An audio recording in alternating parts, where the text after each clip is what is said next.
بچے حافظ بنیں. آپ حضرات کو ابھی ہم سے پہلے مقرر جو فرما رہے تھے وہ نہایت اہم بات تھی کہ خود عالم بن جائیں, سیکھنے والے بن جائیں, وہ نہیں ہو سکتا, سننے والے بن جائیں. ادنا درجہ یہ ہے کہ کم از کم ان سے محبت کرنے والے بن جائیں. حافظوں کو اپنے سر آنکھوں پر بیٹھاؤ, ان کو چومو, ان سے دعائیں کرواؤ. بنگال والوں, آسنسول کے بزرگوں, یہ آپ کی بڑی خوبی کی بات ہے کہ آپ اپنے اس طرح کے افراد کو جن کے پاس قرآن کی دولت ہوتی ہے, حفظ کی دولت ہوتی ہے, علم کی دولت ہوتی ہے, افتاء کی دولت ہوتی ہے, آپ ان کی قدر کرتے ہیں. آپ اپنا آپ کو بوڑھا ہوتا ہے.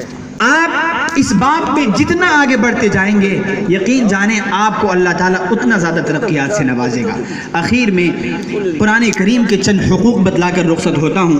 قرآن کریم کے 6 حقوق ذہن میں رکھیں. کیا کہہ رہے ہیں جمال ابو؟ قرآن کریم کا 6 حق ہے جس کو ادا کرنا ہے. سب سے پہلا حق تو یہ ہے کہ اس کے اوپر ایمان لائیں. کیا مطلب ہے, اس کو سمجھیں. قرآن کریم پر ایمان لانے کا مطلب یہ ہے کہ اس بات کو سمجھیں کہ قرآن ہی ہمارا دستور ہے, قرآن ہی ہمارے لیے قانون ہے, قرآن ہی ہمارے لیے ہدایت نامہ ہے. ہندوستان کا قانون کہیں بھی ہمارے قرآن کے خلاف نہیں جا سکتا ہے. ہندوستان کے قانون کے اندر یہ بات لکھی ہوئی ہے کہ جس کا مذہب جو کہتا ہے وہ اسی کے مطابق عمل کرے گا. اگر کوئی نالائق کسی بھی حالت میں آپ کو قرآن کے خلاف کسی چیز کا پابند کرتا ہے, آپ اس کے حکم کو ٹھکرا دیں. کتنے ہی قوت کے ساتھ آپ کو مجبور کرے, کہو کہ تم اپنے قانون کو اپنے سر پر مار لو, ہم اپنے قرآن کو زیر نہیں ہونے دیں گے. قرآن ہمارا سر بلند تھا, سر بلند ہے, سر بلند رہے گا. نالائق تیری کھوپڑی کام نہیں کرتی, تو مر. لیکن قرآن کہتا ہے یضل به کثیرا ویہدی به کثیرا. آپ میرے قرآن کے مطابق چل, دیکھ میرا قرآن تیری زندگی کے اندر رہنمائی کرے گا.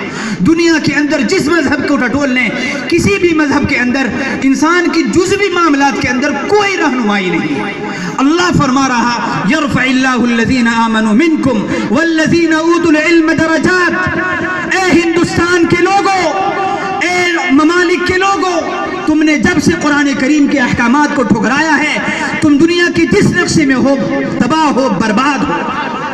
تم نے سود کے نظام کو نافذ کر کے دیکھ لیا, سرمایہ دارانہ نظام بڑھتا گیا, سرمایہ دارانہ نظام نے غریب کو غریب تر کر دیا. لیکن عقل کے اندر تمہاری کھوپڑی کے اندر گوبر بھرا ہوا ہے. تم نے قرآن کی نفرت میں, قرآن کی عصبیت میں, قرآن کو پیچھے ڈال کر قرآن کے سرمایہ دارانہ نظام کے خلاف اعلان کو ایکسیپٹ نہیں کیا.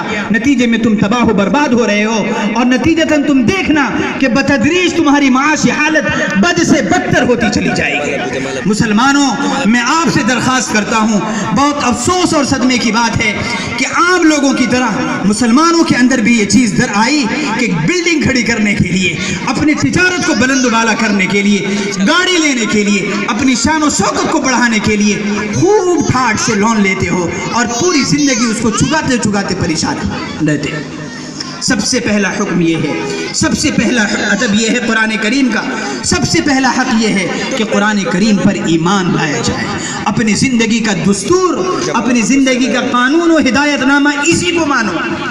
قرآن کہتا ہے کہ نبی کے مطابق چلو. کس ظالم نے تمہیں سکھا دیا کہ داڑھی کے چھیلنے کے اندر حسن ہے؟ کس ظالم نے تمہیں سکھا دیا کہ پنتلون پہننے کے اندر حسن ہے؟